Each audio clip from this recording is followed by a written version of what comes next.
এখানে বিজ্ঞ আইনজীবী সমাজ উপস্থিত হয়েছেন যে তাদেরকে যেহেতু আজকে কোর্টে উপস্থাপন করা হবে যেন ন্যায় বিচার নিশ্চিত করা হয়। তো আমাদের এখানে বিক্ষোভ বলতে আইনজীবীরা তো ক্ষুব্ধ। আপনারা জানেন যে বিগত স্বৈরাচারী সরকারের যে আইনমন্ত্রী ছিলেন ওনাদের অবৈধ প্রভাব এবং হস্তক্ষেপে কিভাবে মহামান্য হাইকোর্টকে তারা ব্যবহার করে এই কোটা, সরকার যে কোটা ছাত্র আন্দোলনের মুখে বাতিল করেছিল, এই অবৈধ সরকারের অবৈধ মন্ত্রী আনিসুল হক তার প্রভাবে হাইকোর্টের মাধ্যমে তারা ওই কোটা প্রথাকে বাতিল করে আজকে বাংলাদেশে আগুন জ্বালিয়ে দিয়েছে।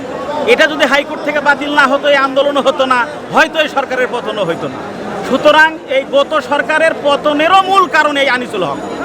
আওয়ামী লীগ সরকারের পতনের মূল কারণ যদি ছাত্র আন্দোলন হয়, আর এই ছাত্র আন্দোলনের বিক্ষোভকে আগুনে ঘি ঢেলে দেওয়ার মতো অপরাধ করেছে এই আনিসুল হক।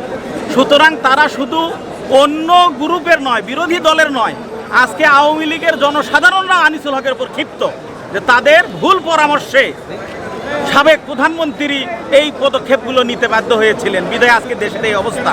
সুতরাং ইচ্ছা করে তত্ত্বাবধায়ক সরকার প্রথা বাতিল করা, কোটা প্রথা বাতিল করা, অবৈধ বিচার ব্যবস্থার মাধ্যমে দলীয় বিচারক নিয়োগের মাধ্যমে ভুল রায়গুলো প্রদান করা, ট্রাইব্যুনাল গঠন করে বিএনপি জামাতের নেতাদের বিরুদ্ধে শিখিয়ে দেওয়া সাক্ষীর ভিত্তিতে মিথ্যা মামলা দায়ের করে ফাঁসিতে ঝোলানো, এই কাজগুলোর কারণে গোটা বাংলাদেশের মানুষ আজকে ক্ষুব্ধ।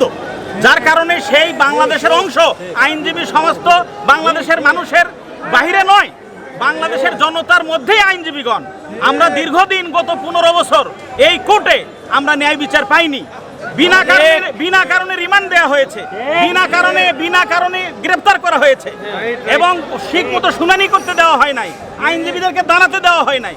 15 বছর পর বাংলাদেশের দেশপ্রেমিক ছাত্র জনতার অভ্যুত্থানের মাধ্যমে যে পরিবেশটা আইনজীবীরা পেয়েছে, সেই সুযোগটাই আজকে আইনজীবীরা নিচ্ছে যে ব্যক্তির কারণে আজকে আইন অঙ্গন কলুষিত, সেই ব্যক্তি যার নির্দেশে আগে রিমান্ড হতো, আজকে হয়তো সেই তাদের নিয়োগ করা বিচারকই তাদের বিরুদ্ধে রিমান্ড মঞ্জুরের